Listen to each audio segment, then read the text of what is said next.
Tonight, the IRS firestorm. Freedom! Revelations that conservative political groups were targeted provokes a Sunday backlash. Bill Plant is at the White House. This video gives us a new and dramatic look at the rescue of the Cleveland kidnap victims. Terrell Brown spoke with two eyewitnesses. There we go, we are underway. It is day 2 for the Warrior Games in Colorado with Prince Harry front and center. Manuel Bojorquez is there. And the censors cut. Seth Doane shines a spotlight on how American movies are changed before they can open in China. This is the CBS Evening News. Good evening, everyone. I'm Jeff Glor. Outrageous and chilling. Two of the words used today to describe what was happening at the IRS after we learned the agency singled out conservative political groups for extra scrutiny. Tonight, Republicans are calling for a full investigation. And Bill Plant at the White House has a reaction. Remember, November, remember, November.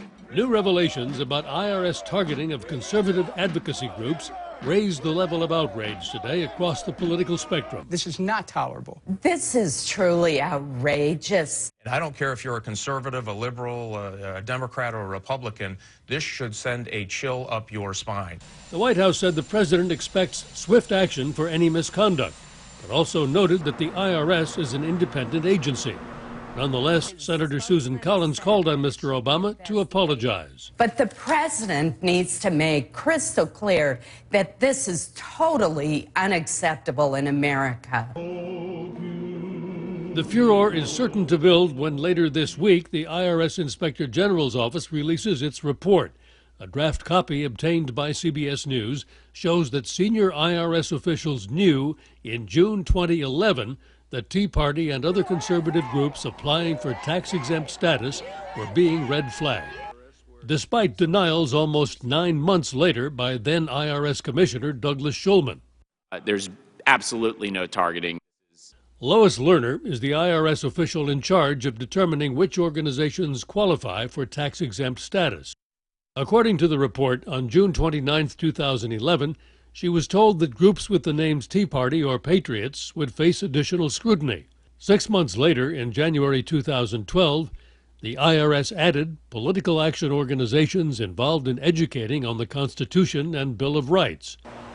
The IRS does not dispute the timeline of the Inspector General's report. Republican Congressman Darrell Issa says his committee will investigate. There's got to be accountability for people who are telling lies about it being done. The IRS called the mistake low-level and bureaucratic. That is not likely to satisfy members of Congress. They are going to want to know who else, both inside the IRS and outside, was aware of this. Jeff? Bill Plant, thank you. In Cleveland, 3 women kidnapped for years are spending their first weekend home. Through a spokesman, they expressed thanks today, but said they would not discuss the case in public until after the prosecution of Ariel Castro. Terrell Brown spoke to 2 eyewitnesses who were there for the dramatic rescue. This cell phone video shows Cleveland police moving in on Ariel Castro's home. As they pry open the front door, more officers run toward the house. Jasmina Baldridge recorded it. She was in a car with her friend, Ashley Cologne. How do you get this video? Like, we pulled down the street thinking cops was going to pull us over. Then we see all this madness of police, and they were going in the back of the house because it was all locked. They was just trying to find a way to break it in. You had no idea what you were recording? No idea at all. The video stops because the phone battery dies, but just before it cuts off, it captures this image. A woman holding her child standing next to neighbor Charles Ramsey, who heard her cry for help. The cop asked her, "Who are you?" And she's like, "I'm Amanda Berry." We seen everything. We seen how they got the other girls from inside the house. They were shaking. It was so sad. You saw Amanda's daughter? Mm-hmm. She had her in her arms. She was carrying her baby the whole time in her arms. She wouldn't let go of the baby. And the baby kept saying, "Daddy." Less than a mile away, Ariel Castro was arrested at a local fast food store. Ariel's brothers, Pedro and O'Neill, were also arrested but later cleared. In an interview with CNN, they say that they've received death threats and that they knew nothing about what was happening in their brother's home. If I knew, I would have reported it, brother or no brother. With Ariel in jail, his 3 captives are in their first weekend of freedom. On Wednesday, Gina DeJesus's father looked forward to this day. That's the best Mother's Day present any mother could have.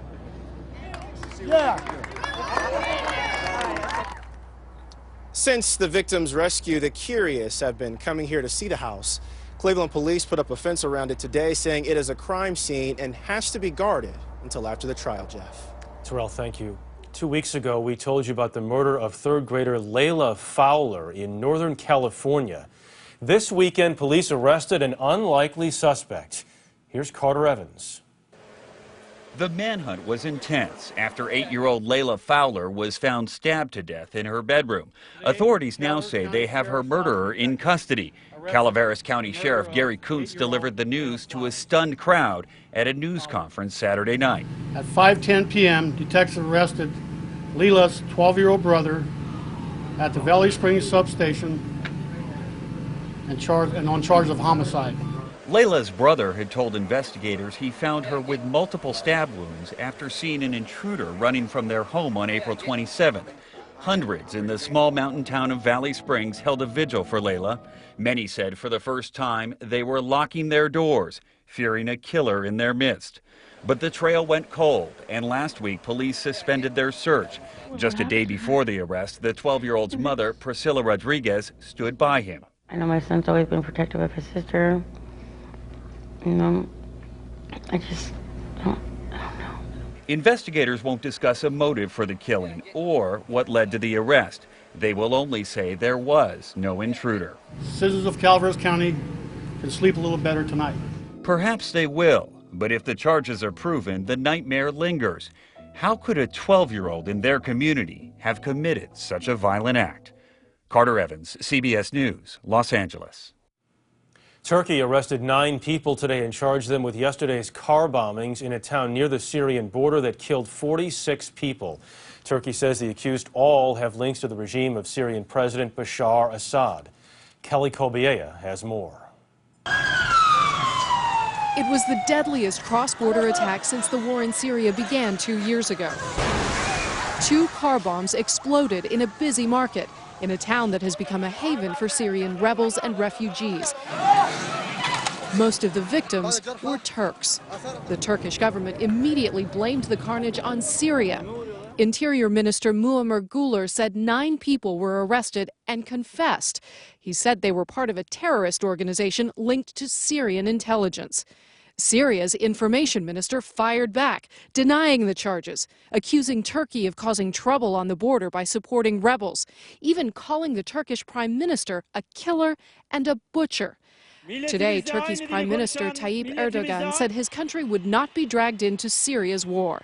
But he warned anyone who wants to harm Turkey will pay a price. Turkey is struggling to cope with more than 300,000 refugees. The fear is the ongoing violence from their neighbor's civil war is now spilling over the border. Kelly Kobiea, CBS News, London.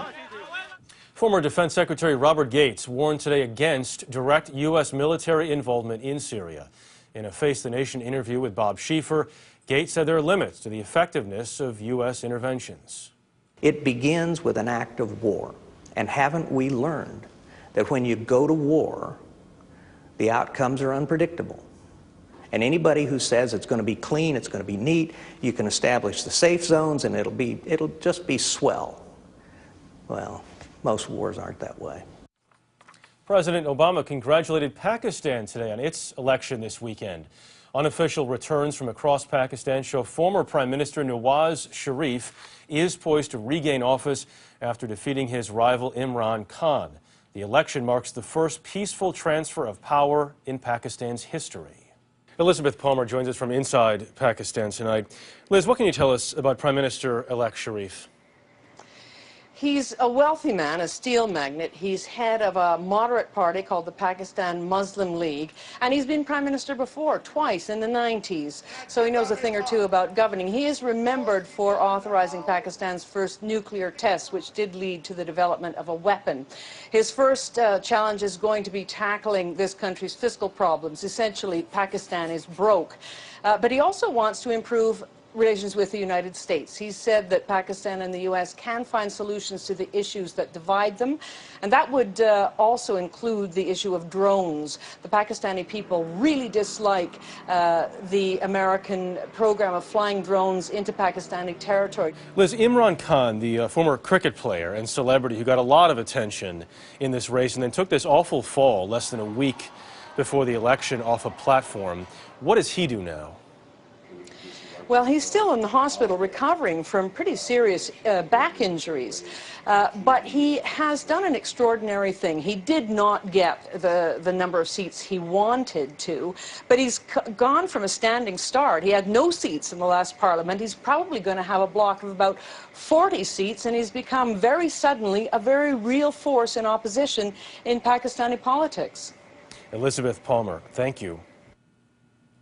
Later, big American movies do play in China, but not before the government makes big changes. Encouragement from Prince Harry at America's Warrior Games, and a case study in violent bullying at school. Does the expelled student deserve a second chance? Those stories when the CBS Evening News continues.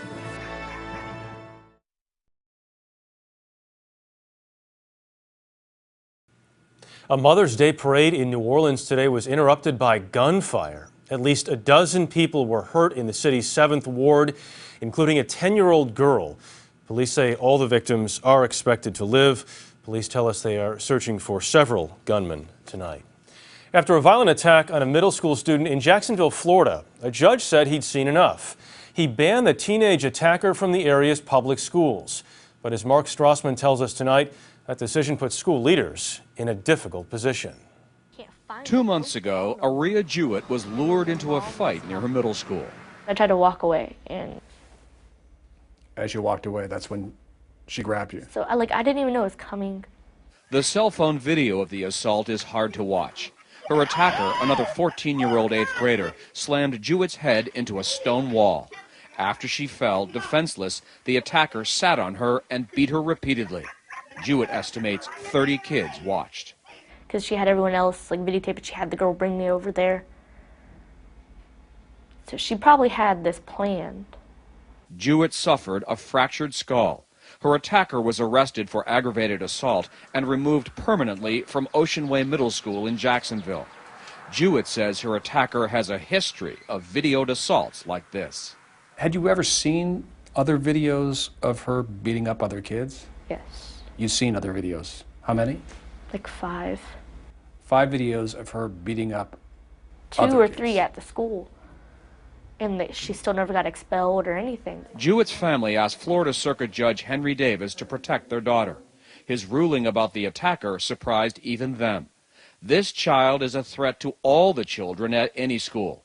The injunction is a permanent injunction, barring this child from returning to any public school in Duval County.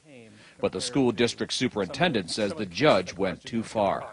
I don't think we should use the bad decisions children make outside of schools as an example or a scapegoat to make a message. Nikolai Vitti says public education is a constitutional right, and all 130,000 students in Duval County's public schools deserve second, even third chances. And I believe that the perpetrator should be provided the same opportunity. It's a tough decision, but my role as superintendent is to support the law and enforce the law. A lawyer for Jewett's attacker told us in a statement, "Our goal is to return our client, a child, to a public school so she can complete her studies for this academic year." Just last week, a Florida appeals court suspended the order banning her from all Duval County schools. She could be back in class tomorrow. Mark Strassman, CBS News, Jacksonville, Florida. Next up, the Prince of the Warrior Games.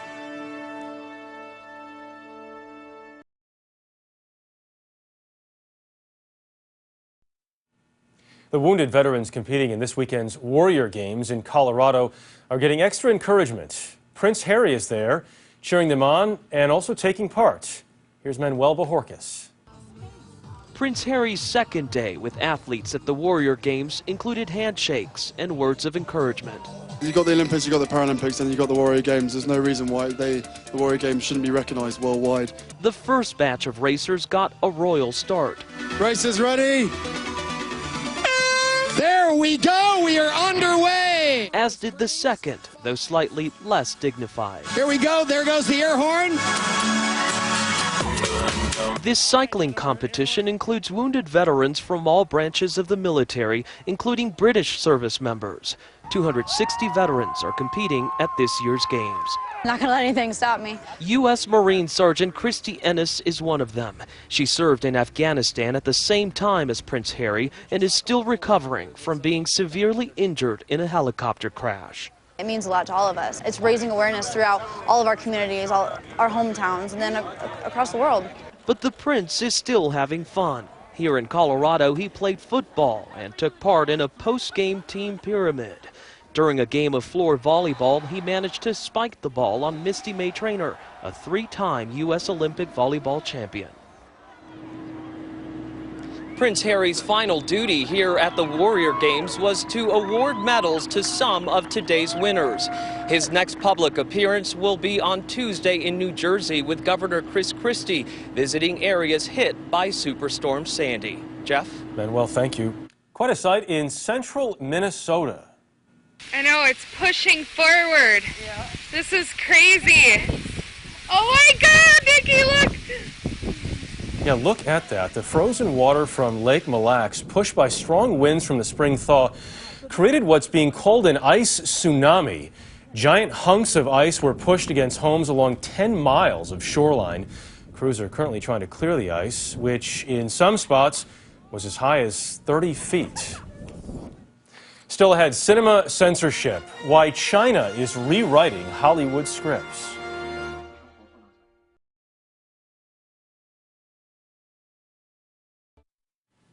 Quentin Tarantino's latest movie, Django Unchained, was released in China last month, but then pulled from theaters almost immediately so it could be changed to meet China's standards.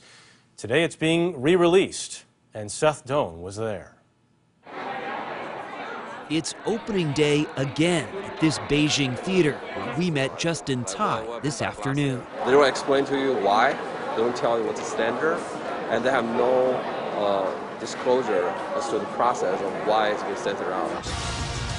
Neither Sony, which distributed Django Unchained in China, nor the Chinese Film Board, which oversees censorship, would tell us exactly what was changed. Reports are that scenes of nudity and violence were deleted, and that the color of blood was altered to appear less gory. Censorship is definitely one of the main issues that you have to live with in China, period. Janet Yang is a Hollywood film producer who has helped bring American movies to China since the mid-1980s. How much is Hollywood thinking about China? A lot. Less than a decade ago, China was the 25th largest movie market in the world. Today, it's the second largest, and on track to overtake the U.S. by 2020. What are the issues that are most sensitive for the Chinese when it comes to American movies? Violence and sex, and I think just anything that might create instability in society. In Skyfall, censors ordered the killing of a Chinese security guard to be cut. In Iron Man 3, filmmakers added a famous Chinese actress to appeal to viewers. If your film is able to make $100 million in China, that is very significant. I'm good to go. There is not a rating system in China, so the government approves motion pictures for release to all ages. You envision these guys in dark suits in a dark room with a big stamp that says censored. You know some of these people. Enlighten us. Who are they? They do have an understanding and a love of film in some cases. And then there's others that are really there to keep things in line. It's a mix. With a nearly $3 billion annual box office haul at stake here, even if Hollywood makes the film, China can call the shots. Seth Doan, CBS News, Beijing. That is the CBS Evening News tonight. Later on CBS 60 Minutes. I'm Jeff Glor, CBS News in New York. Scott Pelley will be here tomorrow. Good night and happy Mother's Day.